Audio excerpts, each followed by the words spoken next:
Nagliyab ang isang motorsiklo sa loob ng isang paaralan sa Misamis Oriental. Ang ilang magulang kumuha ng buhangin para apulahin ang apoy. May opisyal ding gumamit ng fire extinguisher. Ang sa guro ng uploader, ginamit ang motorsiklo panghatid sa isang guro. Pero nang paanda rin ito, kumislap ang makina at nagliyab. Walang nasaktan sa insidente, pero bago yan, napansin na umano ng ilang estudyante na may tumatagas mula sa makina ng motorsiklo. Na-entrap ang isang Indonesian na bistadong humihingi ng malalaswang litrato at video ng mga batang babae kapalit ang pera. Nakatutok si Bea Pinlac, exclusive. Pinasok ng pulisya ang kwarto na to sa isang condominium sa Quezon City, Huwebes ng gabi. Hinuli nila sa entrapment operation ang 28 anyos na Indonesian national na ito. Ang dayuhan na kararating lang ng Pilipinas na pag-alamang ng bibiktima at nang aabuso ng mga batang babae online sa halagang aabot ng 20,000 pesos. Nag-offer ng pera sa isang grupo ng mga mother na ang anak nila ay mga nagpa-fashion or sa online. Noong una, ang modus niya is mag-i-sponsor siya para sa activity na ito.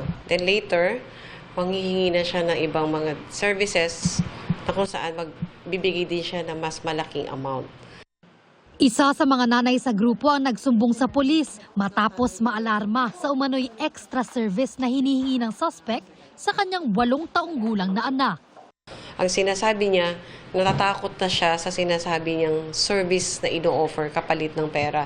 Noong una, hindi niya naintindihan yung extra service. Nung bandang huli, nabasa ko doon sa mga ilang text na gusto niyang makipag sa bata. May iba pa raw na malalaswang inalok ang suspect na nais niyang gawin sa bata.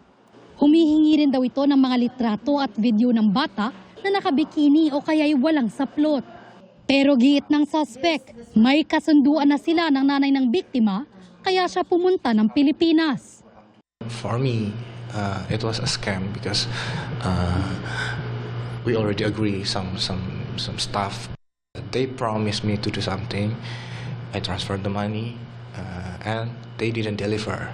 I'm not gonna lie that I was obsessed with little girl. They are need the money, and I can offer the money, but let's make a deal. I never force. Reklamong human trafficking at paglabag sa anti-online sexual abuse and exploitation of children ang kinahaharap ng suspect. Para sa GMA Integrated News, Bea Pinlac, nakatutok 24 oras. Halos kalahating bilyong pisong halaga ng shabu ang nasabad sa magkahiwalay na operasyon sa Rizal at Cavite. Ang ilan sa mga kontrabando na bistong ikinubli sa dried durian. Nakatutok si Marisol Abdurrahman, exclusive. Gold ang packaging at may litrato ng durian, pero nang buksan, shabu pala ang laman. Yun yung ginagamit nilang means eh. So, pwedeng palabasin na pagkain. There are other means kung paano conceal. Nakuha ang mga ito sa buy-bust operation sa Binangonan, Rizal. Arestado ang isang suspect na sinusubukan pa namin kunan ng pahayag. Wholesaler po yung taon to. He is distributing in Rizal area as well as in the NCR. Bumili raw ang nagkunwaring buyer ng 1 kilo o nasa 6.8 million pesos na halaga ng shabu.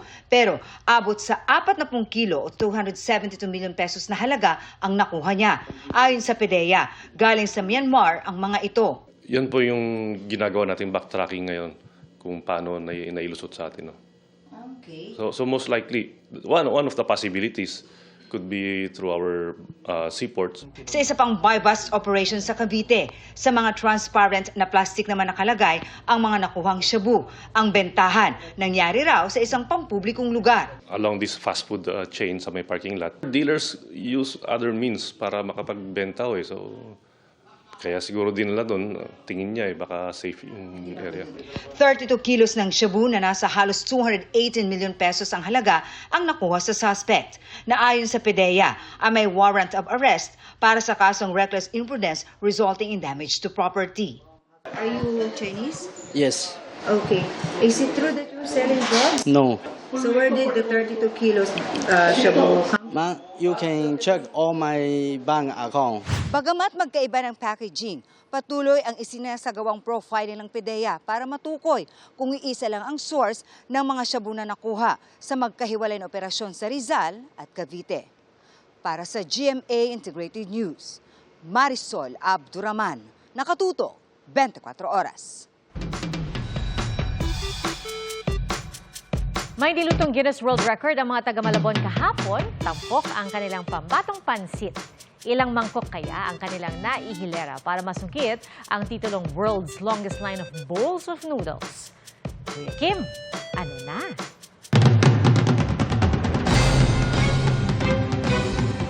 Nagtipon-tipon kahapon ng daan-daang mga residente, estudyante at restaurant owner sa Malabon Sports Center. Hindi lang para magluto ng napakasarap nilang pansit Malabon, kundi para tangkaing masungkit ang Guinness World Record para sa longest line of bowls of noodles.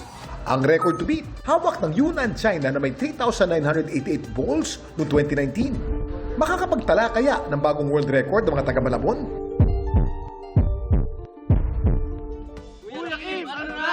Ang pansit Malabon, isang uri ng pansit na nagmula at sumikat saan pa, siyempre, sa Malabon.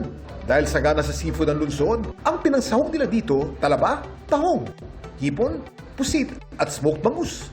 Madalas itong mapagkamala ng pansit palabok, pero ang isa sa pinagkaiba nila, mas mataba ang noodles ng pansit Malabon.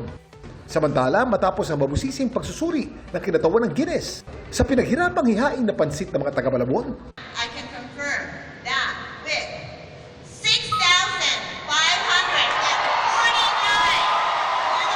you have achieved a new Guinness World Record. patagumpay nilang nabasag ang record ng China at nasungkit ang Guinness World Record. Lasap na lasap nila ngayon ang tamis na tagumpay. Ito po si Kuya Kim at sagot ko kayo 24 oras.